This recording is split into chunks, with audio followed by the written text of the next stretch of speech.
नमस्कार, स्वागत है आपका। आपके साथ मैं हूं अमित गर्ग शुक्ला और वक्त हो गया है आपसे जुड़े मुद्दे की बात का। आज बात करेंगे छत्तीसगढ़ में चल रहे आंदोलन की, जिसने सरकार के लिए चिंता बढ़ा दी है। दरअसल छत्तीसगढ़ में 3 ऐसे आंदोलन चल रहे हैं जिसको लेकर सरकार घिरती नजर आ रही है। डीएड, सीएएफ और रसोइये अपनी अपनी मांगों को लेकर लंबे समय से आंदोलन कर रहे हैं, जो अब और तेज होता जा रहा है। कांग्रेस ने भी आंदोलनकारियों को समर्थन दे दिया है। ऐसे में अब जब प्रदेश की शायद सरकार अपना तीसरा बजट पेश करने जा रही है, तो उसके सामने विपक्ष की रणनीति से निपटने की कड़ी चुनौती होगी। आज इन्हीं तमाम मुद्दों पर करेंगे चर्चा, लेकिन सबसे पहले आपको एक रिपोर्ट दिखाते हैं।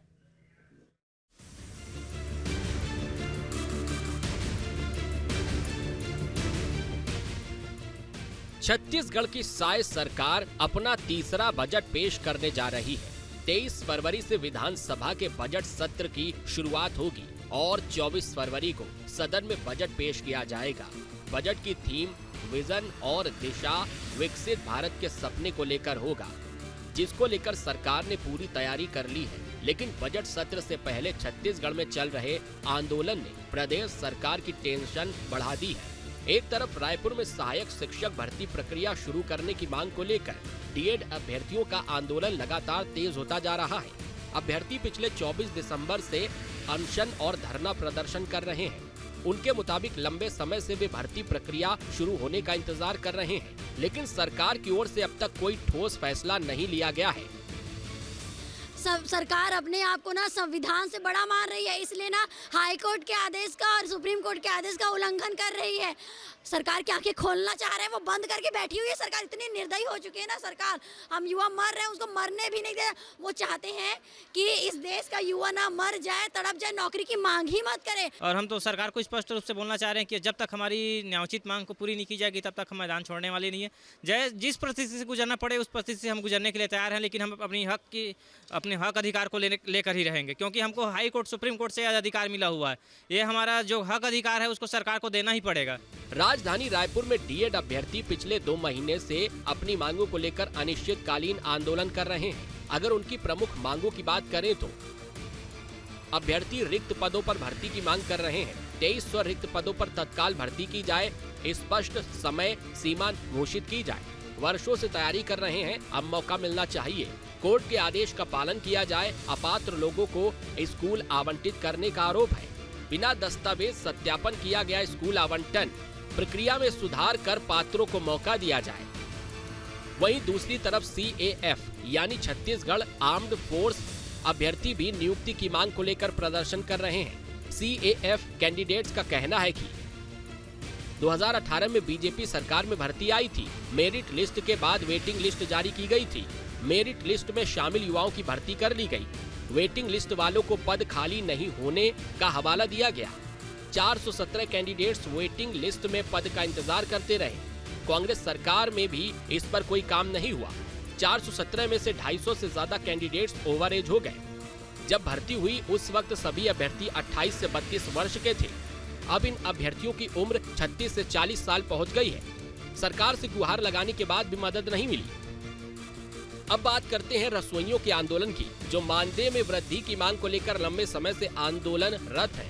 रसोइयों की सबसे बड़ी मांग दैनिक वेतन में बढ़ोतरी, नियमितीकरण और नौकरी की सुरक्षा को लेकर है। ऐसे में जब छत्तीसगढ़ सरकार अपना तीसरा बजट पेश करने जा रही है, तो उसके सामने कई बड़ी चुनौतियां भी हैं, क्योंकि कांग्रेस इन तमाम मुद्दों को सदन में उठाने की तैयारी में है। साथ ही कांग्रेस ने रायपुर में प्रदर्शन कर रहे अभ्यर्थियों का भी समर्थन किया है। पीसीसी चीफ दीपक बैज ने इसको लेकर सरकार पर भी निशाना साधा है। बहरहाल बजट सत्र को लेकर सरकार पूरी तैयारी में है। वहीं विपक्ष भी तमाम मुद्दों को लेकर सरकार को घेरने की रणनीति पर काम कर रहा है, जिससे लगता है कि आगामी बजट सत्र में सदन में कोहराम मचना लाजमी है। Team news state. और चर्चा की शुरुआत करें उससे पहले आपको बताते हैं कि किन सवालों के इर्द गिर्द हम चर्चा करने वाले हैं। बजट से पहले सवाल, कब खत्म होगी हड़ताल, हमारा पहला और मूल सवाल यही है। इस पर हम चर्चा को आगे बढ़ाएंगे। सीएम विष्णुदेव साय का संकट बहुत बड़ा है क्या बजट से पहले, इस पर भी हम चर्चा करेंगे।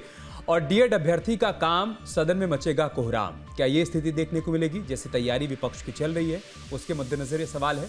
साथ ही सवाल ये भी कि हड़ताली रसोइयों की डिमांड कब पूरी करेंगे सरकार, ये भी हड़ताली रसोइये जानना चाहते हैं। और साय का बजट है तैयार, हंगामे के मुद्दे हजार, हजारों मुद्दे हैं जिस पर हंगामे के आसार दिखाई दे रहे हैं और विपक्ष की तैयारी भी ऐसे ही है। चर्चा की शुरुआत से पहले मेहमानों से आपका परिचय करवाते हैं।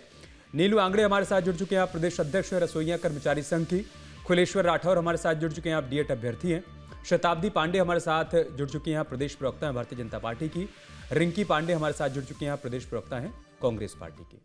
शुरुआत में शताब्दी पांडे जी आपसे ही कर रहा हूं। हमारा जो मूल सवाल है कि बजट से पहले का सवाल ये है कि हड़ताल कब खत्म होगी, कब खत्म होगी हड़ताल? है जवाब आपके पास? हड़ताल करने वाले बताएंगे कि उनको कब समझ में आएगा। कौन से हड़ताल की बात कर रहे हैं आप, डीएड बीएड की या रसोइया की? मैम, हमने तीनों हड़तालों पर आज का मुद्दा रखा है, आप तीनों पर जवाब दे सकती हैं। तीनों अगर किसी भी एक हड़ताल का आपके जी, पास कोई समाधान है तो आप वही बता दीजिए। अमित जी, तीनों हड़ताल के बारे में मैं यही कहूंगी कि इनको समझना पड़ेगा। रसोइयों के मामले में कहना चाहूंगी कि हमारे घोषणा पत्र में 50% बढ़ाने की बात की गई थी, जिसके आधार पर इनको बजट में इसकी सूचना प्राप्त होगी, ये अनुमान हम लगा रहे हैं। और यदि हम 25% की वृद्धि करते हैं तो 44 करोड़ से ज्यादा की राशि होती है, और जब हम 50% की करते हैं तो 88 करोड़, इधर 44 करोड़ की बात मैं कर रही हूँ। शासन ने कहा कि जो हमारे घोषणा पत्र में 50% मानदेय बढ़ाने की बात की थी, उसमें से अभी 25% बढ़ाते हैं और बाकी का 25% आने वाले समय में बढ़ाया जाएगा। इनको ये बात मान लेनी चाहिए। आज वर्तमान समय में रसोइया संघ दिशाहीन हो गया है। जो भी कोई आ रहा है, जिस प्रकार का भड़का रहा है, उस प्रकार से वो जा रहे हैं। इनके नेता पहले कोई और आते हैं मुख्यमंत्री जी से बात करने, सचिव से बात करने, या फिर मंत्री, शिक्षा मंत्री जी से बात करने।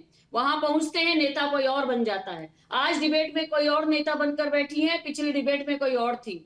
मेरा आपसे ये कहना है, और आपके इस बहुत अच्छे चैनल के माध्यम से मैं ये कहना चाहूंगी सारे रसोइया भाई बहनों से कि आप सरकार की बातों को मानते हुए अपने काम पर लौट जाइए। इसी प्रकार से इतिहास रहा है कि मानदेय पर काम करने वाले जो भी कार्यकर्ता होते हैं, उनका क्रमशः धीरे धीरे ही मानदेय बढ़ता है। इस प्रकार से हम कुछ भी मांग कर देंगे जो कि तर्कविहीन मांग है, जिसको पूरा नहीं किया जा सकता। आज जो कांग्रेस घड़ियाली आंसू बहा रही है, उस कांग्रेस ने क्यों नहीं अपने अभी कांग्रेस पर मत जाइए, मैंने तो कांग्रेस वाला सवाल ही नहीं किया था अभी आपसे। अभी कांग्रेस पर मत जाइए, आप ये करें कि मानदेय धीरे धीरे बढ़ता है। मैं आपसे एकदम सीधा सवाल कर रहा हूं और कई बार आपसे सवाल किया भी गया होगा। क्या 66 रुपए में आज की महंगाई के दौर में आपको लग रहा है कि घर चलाया जा सकता है? कोई भी मंत्री संतरी अपना घर चला सकता है? आंकड़े रखेंगे, अगर 66 रुपए और 60 रुपए अगर करेंगे तो देखिए, तर्क करने के लिए तो बहुत सारी बातें। लेकिन ये बताइए कि जो राष्ट्रीय पोषण नीति के तहत इनकी जो नियुक्ति हुई है, पोषण आहार नीति के तहत, तो उसमें इनका जो सरकार से, केंद्र सरकार से जो मानदेय है वो मात्र 600 रुपए था, जिसको 400 रुपए राज्यांश बढ़ाकर 1000 किया गया। लेकिन वर्तमान में इनको 2000 रुपए मिल रहे हैं, तो ये 1000 रुपए और बढ़ाया गया है। और उसके बाद अब कहा जा रहा है कि भाई 25% की और वृद्धि कर दी जाएगी, जिसमें 44 करोड़ का भार आएगा सरकार के ऊपर। जिसको 50% करेंगे तो 88 करोड़ का भार आएगा। तो बजट में हर किसी विभाग के लोगों के साथ न्याय हो, हर सेक्शन का न्याय हो, इसको देखते हुए ही बजट बनाया जाता है। बार बार शिक्षा मंत्री जी ने समझाया इनके प्रतिनिधियों को। आज मैं भी आपके चैनल के माध्यम से यही समझाना चाहती हूँ कि आप अभी 25% की बात को मानकर अपने काम पर लौटे। आपके भविष्य की चिंता सरकार को है, इसीलिए आपको महतारी वंदन का लाभ दिया जा रहा है, सभी महिलाओं को मिल रहा है जितनी रसोइया इसमें है। इसके अलावा आपको सामाजिक सुरक्षा का लाभ मिल रहा है, तो अन्य नागरिकों को जो लाभ मिलते हैं वो सारे लाभ आपको मिल रहे हैं। इसमें से बहुत सारे ऐसे हैं जो किसान सेवा का भी सम्मान निधि का भी इसमें फायदा ले रहे हैं। ये सारे आंकड़े हमारे पास हैं। तो सारा कुछ होते हुए ठीक है मैडम, सरकार उन योजनाओं का लाभ तो वो भी ले रहे हैं जो रसोइया नहीं है। नीलू आंगड़े, आप इस पर जवाब देना चाहती हैं? आपकी मांगे न्यायोचित नहीं है। सरकार कह रही है कि हम 25% अभी बढ़ा रहे हैं, आप इसको एक्सेप्ट कर लीजिए और धीरे धीरे मानदेय बढ़ाया जाएगा। कोई बीच का रास्ता तो निकालना पड़ेगा ना। इतने दिनों से आप लोग हड़ताल पर हैं, आपका भी नुकसान हो रहा है, बच्चों के मिड डे मील का भी नुकसान हो रहा है, उनको भी आहार नहीं मिल पा रहा है। तो अगर ये लड़ाई ऐसे ही चलती रही तो समाधान कैसे निकलेगा? ये 25% जी मैडम जी, आपको नमस्कार एवं पूरे आपके दर्शक को नमस्कार एवं पूरे छत्तीसगढ़ को, जो आपके चैनल के माध्यम से हमें देखने वाले को सभी को नमस्कार। और आपके चैनल को बहुत बहुत धन्यवाद जो हर बार आप हमारे मुद्दा को उठाते। मैडम जी, मैं आपसे एक ही सवाल करना चाहूंगी, ज्यादा नहीं आपका समय लूंगी। क्या 25% से 2500 से मेरा घर चल पाएगा मैडम? नहीं चल पाएगा। और आप बोल रहे हैं कि अभी चुनावी पत्र में, घोषणा पत्र में 50% है, 25% के लिए देने के लिए तैयार हैं बोल रहे हैं। तो 50% देने के लिए क्यों तैयार नहीं है मैडम? आप 50% दे दीजिए हमें। आप निश्चिंत क्यों देने रहिए, के लिए आप तैयार नहीं है बिल्कुल मैडम? निश्चिंत आप रहिए। आप आपको- जिस आप दिन, लोगों को कई बार सुनिए ना कहा मैडम, गया, मेरा कई सवाल बार खत्म कीजिए ना, हाथ जोड़ के निवेदन है। सवाल मेरा खत्म कर दीजिए, फिर जवाब देंगे आप। फिर ऐसे में तो कोई सुन नहीं पाएंगे ना मैडम। ठीक है, आप कंप्लीट मैं करिए ये नीलू जी। बोलना चाह रही हूँ मैडम, क्या आप जब घोषणा पत्र में शामिल किए तो बजट को देख के नहीं शामिल करते मैडम? अभी आप बजट का रोना रो रहे हैं या बजट का बात बता रहे हैं मैडम, तो आप उस दिन क्यों नहीं सोचे जिस दिन आप लोग बजट में, हमारे जो घोषणा पत्र में है, बीजेपी के जो मोदी जी के गारंटी बोलते हो आप, उसमें रखने से पहले नहीं सोचे मैडम कि बजट में ये मैं प्रॉब्लम बोलूं, होगी करके? मैं बोलूं, आपने बात कह दी ठीक है, अपनी। जवाब मैडम, दीजिए। आप सवाल तो खत्म देखिए, होने दीजिए मैडम। अभी और है फिर क्या? आप बोलिएगा। नीलू जी, और सवाल है आपका, आप कंप्लीट कर लीजिए जल्दी से। हाँ जी, मैं कंप्लीट कर रही हूँ। आप बोल रहे हो कि हमारा मांग गलत है। कहाँ गलत है मैडम? है ना, कलेक्टर दर मांग रहे हैं, 50% वृद्धि मांग रहे हैं। आपको तो 25% भी देने के लिए, आप ये बताइए 25% देने के लिए कहाँ घोषणा किए हैं मैडम? बता दीजिए। ठीक है, ओके। कहाँ आप बोले हैं, कहाँ लिखित में हमें दिए आगे हैं आपका मैडम? सवाल आ गया, शताब्दी जी जल्दी से। क्या नाम है इनका? नीलू जी, हाँ, नीलू आंगड़े जी, आप अपनी बात रखिए। अच्छा, मैं कहना चाहती हूँ मैडम, जिस दिन आप घोषणा पत्र में शामिल किए, मैं उस आपका दिन नाम बजट बता रहा का था नीलू ध्यान जी। नहीं आया शताब्दी मैडम। जी एक बार और एकदम दूसरा क्लियर आप सुन बोल लीजिए। रहे हो नीलू आंगड़े कि हैं, आप काम ये पे प्रदेश लौट जाइए, अध्यक्ष हैं आप रसोइया पहले कर्मचारी दो संघ की। उनका कीजिए, सवाल अगर आपने हमें सुन लिया है लिखित मैडम में तो उसका दे जवाब दीजिए, दीजिए। कब हमारे ओके खाते नीलू में जी, आएगा आगे वो आपका बता सवाल आ गया, दीजिए जवाब मैडम। सुनिए। फिर हम लोग काम पे लौट जाएंगे हम लोग। पहले आप बता तो देखिए, दीजिए कि कब देखिए, देंगे मैं अमित- और कब हमारा लेटर जारी करेंगे, मानदेय में कब शामिल करेंगे, अमित जी, फिर तो लौटेंगे अमित मैडम। जी, मैं आपके चैनल के माध्यम से समस्त रसोइया जितने भी हड़ताल पर हैं, उनको सबको ये मैं सूचना पहुंचाना चाहती हूं भारतीय जनता पार्टी की सरकार की ओर से कि घोषणा पत्र में, अभी जैसा कि आपने, माननीय ने भी ये स्वीकार किया कि 50% की आपने घोषणा की थी। बहुत अच्छी बात है कि आप इस बात को स्वीकार रही हैं कि 50% की घोषणा की थी। 50% के हिसाब से लगभग 88 करोड़ का व्यय आएगा। इसलिए अभी आपके लिए प्रावधान किया जा रहा है 50% की वृद्धि, जिसमें 44 करोड़ का व्यय आएगा और इसको तुरंत लागू कर दिया जाएगा। और उसके बाद अभी बढ़ ही रहा है, आप माने या ना माने, बढ़ रहा है सरकार की ओर से। और इसके बाद हम ये कह रहे हैं आपसे कि बाकी का 25% भी बढ़ा दिया जाएगा। जो हमारे मोदी गारंटी के अंतर्गत घोषणा पत्र में था, उसको पूरा कर दिया जाएगा। ठीक है। ये बात खत्म। ओके, अब मैं आपके पास आ रहा हूं खुलेश्वर राठौर जी। उसके बाद मैं कांग्रेस पार्टी को भी शामिल करूंगा चर्चा में। आप लोग इतने समय से प्रदर्शन कर रहे हैं, 25 दिसंबर से शायद आप लोग बैठे हुए हैं भर्ती की मांग को लेकर। कोई संवाद किया गया, कोई पहल आप लोगों से की गई, बातचीत की, कोई समाधान निकलता हुआ नजर आ रहा है, या इसी तरीके से आपको आपके हाल पर छोड़ दिया गया है? पहले सर्दियां बीती, अभी गर्मियां आने वाली हैं कि आप अपना तय कर लीजिए कि आपको क्या करना है क्या नहीं करना है, हमें कोई बातचीत नहीं करनी है, या कोई रास्ता निकल रहा है, कोई समाधान निकल रहा है? खुलेश्वर जी। जी सर, सबसे चैनल को धन्यवाद करना चाहूंगा। सर, हम लोग 24 दिसंबर से बैठे हुए हैं आमरण अनशन पर। हमारे लिए स्पेशली हाई कोर्ट का आदेश आया था 2 अप्रैल 2024 को। इसमें स्पष्ट लिखा गया था कि बीएड अपॉइंटेड को जॉब उनको हटा करके डीएलएड देना उनका निर्देश था। तो उसमें 26/15 को बांट गया और उसके जगह में अब 26/15 डीएड वालों को देना चाहिए। तो अभी तक वो 1299 दिया गया है और 1316 पद से बचा हुआ है। इसलिए हम जितने भी हमारे जनप्रतिनिधि, विधायक, सांसद, मंत्री के पास जा चुके हैं और केवल यही है कि हाँ, आपके कुछ तकनीकी दिक्कत है, मैं आपका ऑडियो दुरुस्त करवाते हैं, आपकी आवाज नहीं आ पा रही है, आपका ऑडियो दुरुस्त करवाते हैं। मैं आपके पास रिंकी जी आऊंगा, लेकिन उससे पहले इसी पर काउंटर ले लूं मैं शताब्दी जी का। शताब्दी जी, ये डीएड अभ्यर्थी भी बैठे हुए हैं, 25 दिसंबर से ये लोग आमरण अनशन पर बैठे हुए हैं और इनका ये कहना है कि इनको नियुक्ति दी जाए। हाई कोर्ट ने भी नियुक्ति का आदेश दे दिया है, सुप्रीम कोर्ट ने भी नियुक्ति का आदेश दे दिया है, तो फिर दिक्कत कहाँ आ रही है, क्यों नहीं नियुक्ति दे रहे? आप इतने जिम्मेदार चैनल पे बैठकर आप इनकी बातों को सुनकर ये न कहें कि हाई कोर्ट ने, सुप्रीम कोर्ट ने इनकी नियुक्ति के आदेश दे दिए। हाई कोर्ट और सुप्रीम कोर्ट के आदेश का क्या कोई शासन के लोग पालन नहीं करेंगे? आप ये मानते हैं? बिल्कुल पालन किया गया है। जिस जिस तारीख पर जब जब जैसा जैसा, अब मैं आपको बता दूं कि इनकी वैधता जो है वो 1 जुलाई 2024 को समाप्त हो गई थी, जिसको फिर से शासन ने बढ़ाकर 1 जुलाई 2025 तक बढ़ाई, जिसमें 2621 में से 2615 को लिया गया। इनमें जब दस्तावेज का सत्यापन किया गया अमित जी, तो उसमें से 1296 अपात्र घोषित हुए, शेष 1319 की नियुक्ति कर दी गई। ये बताइए कोई शासन अपने को क्यों कटघरे में खड़े करेगा?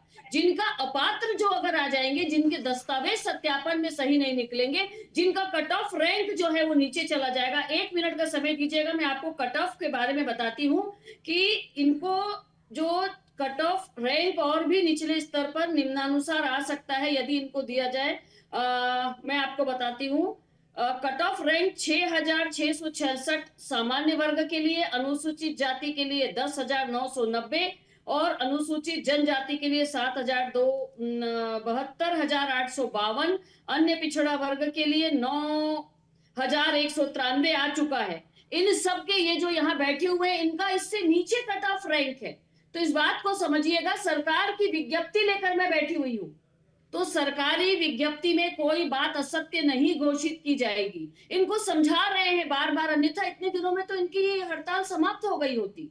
ये ऐसा सोच रहे हैं कि ये हड़ताल करके और विपक्षी दलों के सहयोग से सरकार पर दबाव बना के अपनी बात को मनवा लेंगे, लेकिन ऐसा नहीं होगा। मैं इन बच्चों से बार बार इस आपके चैनल के माध्यम से पहले भी कह चुकी हूँ और अभी भी कहूंगी कि सत्यता को स्वीकार करते हुए अपना, जैसे हमारे घर में अगर बच्चे इंजीनियर और मेडिकल के टेस्ट देते हैं, काउंसलिंग में उनका कट ऑफ से नीचे नंबर होता है, तो क्या करते हैं? अगले साल की तैयारी करते हैं। आपसे भी यही निवेदन है बच्चों, आपका कट ऑफ से नीचे नंबर है, आप असत्य बातें न फैलाएं मीडिया में। आप कितने ही दिनों तक ऐसे फैलाते रहेंगे? उनका ये कहना है कि दिक्कत वहीं से शुरू हो गई जहां से सरकार ने ये नियुक्ति को लेकर नोटिफिकेशन जारी किया। तब कांग्रेस की सरकार हुआ करती थी और नियुक्ति को लेकर नोटिफिकेशन जो जारी किया गया उसमें बीएड और डीएड दोनों अभ्यर्थियों को पात्र माना गया, वहीं से दिक्कत हुई। और बाद में जब डीएड के अभ्यर्थी कोर्ट चले गए तो कोर्ट ने कहा कि नहीं, इस मामले में सिर्फ डीएड अभ्यर्थियों को नियुक्ति मिलनी चाहिए। जी, मैं कांग्रेस पर नहीं जाना चाहती थी, अन्यथा यही कहा जाता कि घूम फिर के भाजपा वाले कांग्रेस पे आते हैं। वास्तव में आपने बहुत सही बात कह दी। 2023 में जो नोटिफिकेशन जारी हुआ उसमें कांग्रेस की ओर से जो ये गलती की गई उसका भुगतान हम अभी तक भुगत रहे, लेकिन उसके बाद भी रास्ता निकाला गया। और जो बीएड के अभ्यर्थी थे जिनको डीएड में नहीं लिया जा सकता, देखिए ये कहना है कोर्ट का कि जो डीएड के अभ्यर्थी होते हैं वो प्राथमिक स्तर के बच्चों को पढ़ाने की मानसिकता उनकी तैयार होती है, चाइल्ड साइकोलॉजी पढ़ाई जाती है उसमें, लेकिन बीएड के जो अभ्यर्थी होंगे वो हाई स्कूल के बच्चों को पढ़ाने की उसमें उनको प्रैक्टिस होती है। तो ये जो गलती कांग्रेस सरकार की ओर से की गई थी उसको सुधारते हुए जितने लोग बीएड के अभ्यर्थी थे, उनकी भी संख्या मेरे पास लिखी हुई है, उनको हम 2621 बीएड अभ्यर्थियों के स्थान पर डीएड के अभ्यर्थियों को स्थान दिया गया। और उसमें से जिनके फिर अपात्र हो गए, जिनका कि यह सत्यापन किया गया, उनको अब नहीं मिल पा रहा है, उनको समझाइश दी जा रही है, वो समझ नहीं रहे, क्या करें? इसी पर आपका जवाब रिंकी पांडे जी की दोनों ही मामलों पर आप अपना जवाब दीजिएगा। एक तो ये कि जब नोटिफिकेशन जारी हुआ तभी दिक्कत पैदा कर दी गई, उसमें पहले ही अगर क्लियर कर दिया गया होता कि सिर्फ डीएड के अभ्यर्थी अप्लाई कर पाएंगे तो बीएड वाले करते ही नहीं, आज ये दिक्कत नहीं आती। और दूसरा, अगर रसोइयों का मानदेय आपके सरकार के कार्यकाल के दौरान भी बढ़ाया गया होता धीरे धीरे, तो आज ये स्थिति नहीं आती। उनको 66 रुपए से सीधा 400 की डिमांड नहीं करना पड़ता। हो सकता है कि बढ़ते बढ़ते 100, 125, 150 हो गया होता और आज उनको 25% या 50% की वृद्धि मिलती तो 200 के आसपास हो जाता। दोनों पर आपका जवाब। देखिए, सबसे पहली चीज तो मैं ये कहूंगी कि अभी यहाँ से शुरुआत करती हूँ कि 2 महीने होने जा रहा है। 2 महीने से हमारे डीएड अभ्यर्थी जो है वो प्रदर्शन कर रहे हैं और शांतिपूर्ण ढंग से अपनी मांगों को, जायज मांगों को रख रहे हैं। उनके साथ इन लोगों ने बर्बरता की बल प्रयोग किया। दूसरी तरफ आप देखिए कि हमारे मध्याह्न भोजन बनाने वाले जो है रसोइया, वो भी उस पर बैठे, हड़ताल पर बैठे हैं, उनकी भी मांगों को दरकिनार कर दिया जा रहा है। जवाब दीजिए। कहीं ना कहीं स्थिति जो है बेहद चिंताजनक हो चुकी है। मैं तर्कपूर्ण ही दे रही हूँ। लॉजिकली आंसर दीजिए। सबसे पहली बात तो आपसे से मैं ये कहूंगी कि आपने जो समझाइश वाली बात कही है ना, यहाँ लंबी चौड़ी जो समझाइश देने की बात कर रही है ना, तो ये समझाइश आपको जाकर उन जनता को देना था जिन पर आपने बल प्रयोग किया है कल रात को। आपकी बातों पर भरोसा क्यों नहीं हुआ? आखिरकार उनको सड़क पर उतारने की जरूरत क्यों पड़ रही है? आपकी सरकार है, आपने उनका भरोसा जीतकर चुनाव जीता है। मैडम, तो चीखने आज चिल्लाने से हल नहीं निकलेगा, शांति से तर्कपूर्ण बात करिए। आपसे प्रश्न किया गया है कांग्रेस के समय में ये गलती क्यों हुई? आप अगर ये चीजें देखिए अमित जी, जब इनके पास जवाब नहीं होता ये इस प्रकार से चिल्लाते हैं। आपने रात को क्या किया? आपने उन लोगों को जेल में डाल दिया। वो कौन है? अमित जी, इनके पास जवाब नहीं है, ये ऐसे चिल्लाएंगे। आप दमनकारी नीति चिल्लाकर प्रदेश का माहौल खराब करने की कोशिश कर रही है कांग्रेस। अच्छा, आपकी सरकार के मुझे एक सवाल, सीधा सवाल है, आपकी सरकार क्या इन दोनों वर्गों के लिए कोई ठोस रोड मैप तैयार की है?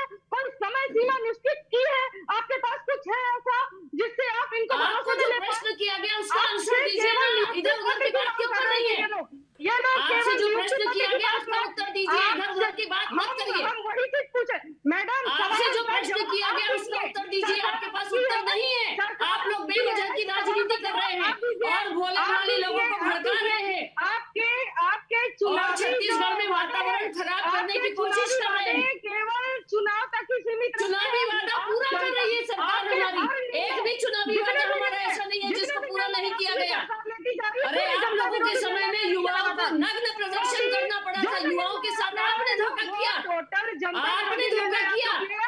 एक काम कीजिए, हमें कर्मचारी लोगों को ना आप वो कहिए और इन लोगों को ही वो चलाइए। हमारा कर्मचारी लोगों के लिए आप लोग भाषण देने के लिए जुड़े हैं कि एक दूसरे के लिए लड़ने के लिए जुड़े हैं? हमारा समस्या तो दूर नहीं हो रहा है मैडम। आप लगातार आ रहा हूँ नीलू जी, आपके पास आ रहा हूँ। 1 सेकंड नीलू जी, हमने आपको मंच दिया है, आपकी बात सुनी जा रही है, उसी पर सवाल किया जा रहा है। हो गया, आप दोनों का हो गया। प्लीज मैं आपसे रिक्वेस्ट कर रहा हूँ, रिंकी पांडे जी आगे, आपकी बात आ गई। मैं आ रहा हूँ नीलू जी, आपके पास आ रहा हूँ। ठीक है, आपकी बात सही है कि इस तरीके से एक दूसरे पर वार पलटवार करने से कोई समाधान नहीं निकलेगा। नीलू आंगड़े जी 1 सेकंड मैडम, सवाल सुन लीजिए। हमने आपको मंच दिया है, आपकी बात हमारे मंच के जरिए सरकार तक पहुंचे, यही हम कोशिश कर रहे हैं। हम चाहते हैं कि बजट पेश होने से पहले अगर आप लोगों ने कोई बीच का रास्ता निकाल रखा है, जैसा कि शताब्दी जी की तरफ से कहा जा रहा है कि हर बार आपका नेता ही बदल जाता है, जब मुख्यमंत्री से बातचीत करने की बात आती है तो कौन बात करेगा यही तय नहीं हो पा रहा है।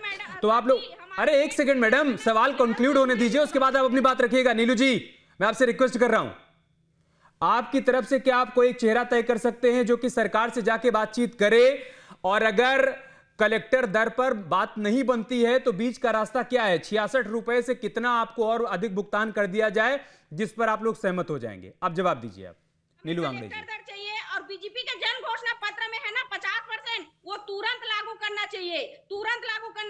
और मैडम पिछले बार मेरे को याद से उतर रहे हैं, मैडम तो पिछले बार बोलिए उनके 50% के हिसाब से भी तो 400 नहीं हो रहा है ना। नीलू जी 1 सेकंड, नीलू जी आपको आवाज आ रही है? 1 सेकंड, ऑडियो डाउन करिए। नहीं जा रही है आपकी आवाज। देखिए, ऐसे ना चिल्लाने से कोई फायदा नहीं है। अगर कोई सवाल पूछा जाए उसका आप शालीनता से ये, क्योंकि इतने दिनों से चीखना चिल्लाना तो चल रहा है, कोई समाधान निकला नहीं है। ये मंच हमने इसीलिए दिया है कि बजट से पहले तार्किक बातें रखिए, अपनी समस्या रखिए, अपना सवाल रखिए, ताकि उस पर कोई समाधान निकले। लगातार बोलते रहने से, ऊंचा बोलते रहने से तो कोई समाधान नहीं निकलेगा ना। मैं फिर आपसे पूछ रहा हूं, अगर वो 50% का जो उनका वादा है उसको मान लिया जाए, तब आप लोग अपनी हड़ताल समाप्त कर देंगे? तब तो कलेक्टर मानदेय वाली बात नहीं होगी। क्यों नहीं करेंगे भाई? जब हमारा मानदेय बढ़ेगा तो क्यों नहीं करेंगे? फिर दो बातें मत करिए ना। फिर या तो कहिए कि जो उनके घोषणा पत्र में है वो लागू करें, और या फिर घोषणा पत्र की आप बात मत करिए। नीलू जी फिर घोषणा पत्र की बात मत करिए ना, फिर सीधा ये बोले कि हमको उनके घोषणा पत्र से मतलब नहीं, हमको कलेक्टर दर चाहिए। क्या जितने भी हमारे लोग बैठे हुए हैं बहुत परेशान है। ये मैडम जी का बयान आया था ना, इसलिए हम लोग इतना वो है। 1.5 घंटे में खाना कैसे बनेगा सर बताइए?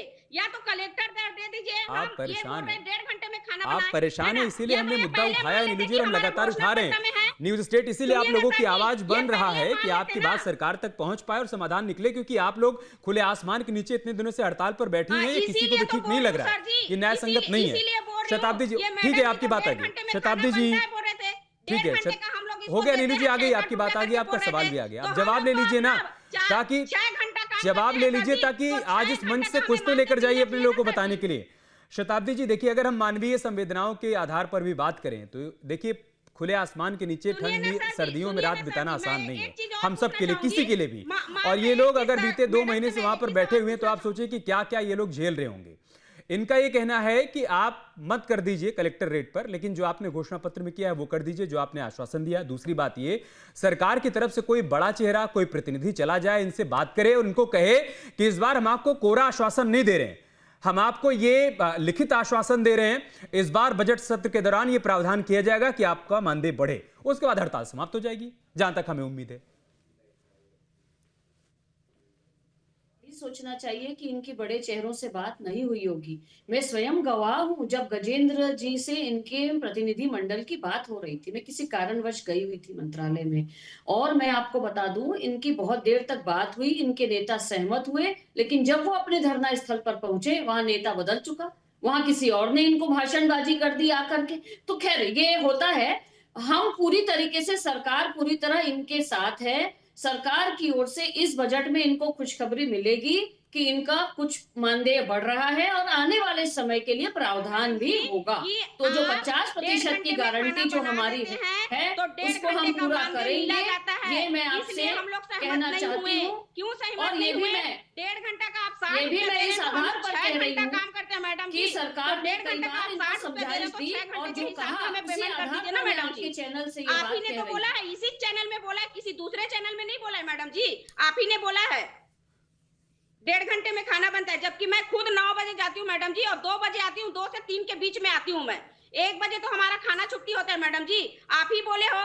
और पिछले टाइम आप ही इसी डिबेट में क्या बोले हो कि बीजेपी के घोषणा पत्र में नहीं है करके, आपने ही बात में मुकर रहे हो मैडम ठीक जी। है, खाना बनना जरूरी है, खाना बन नहीं रहा इतने दिनों से और वो बच्चे परेशान हो रहे होंगे, इसलिए समाधान निकलना चाहिए और इसीलिए न्यूज स्टेट बार बार इस मुद्दे को उठा रहा है। और बजट से पहले भी इन सारे विषयों को उठाने का हमारा उद्देश्य यही है, चाहे वो डीएड के अभ्यर्थी हो जो हड़ताल पर बैठे हैं, या फिर रसोइया संघ की तरफ से जो हड़ताल की जा रही है, या सीएफ के अभ्यर्थी जो हड़ताल कर रहे हैं। सरकार को गंभीरता से विचार करना चाहिए। आज के दौर में 66 रुपए में घर नहीं चलता, ये बात शताब्दी जी भी समझ रही होंगी अच्छी तरीके से, इस बात को रिंकी पांडे जी भी समझ रही होंगी और सरकार भी समझ रही होगी। ऐसा नहीं कि सीएम विष्णुदेव साय नहीं समझ रहे होंगे।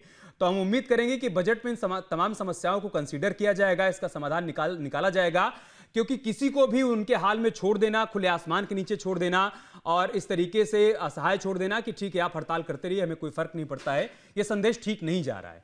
चुनाव आएंगे तो फिर हो सकता है कि इसका खामियाजा भुगतना पड़े। ऐसे में जो चुनावी घोषणा पत्र में वादा किया गया है, कम से कम वो तो जरूर पूरा किया जाए। बहुत बहुत शुक्रिया आप सभी का हमारे साथ जुड़ने के लिए, इस चर्चा का हिस्सा बनने के लिए। आपके मुद्दे में फिलहाल इतना ही, खबर जारी है, आप बने रहे हमारे साथ। नमस्कार।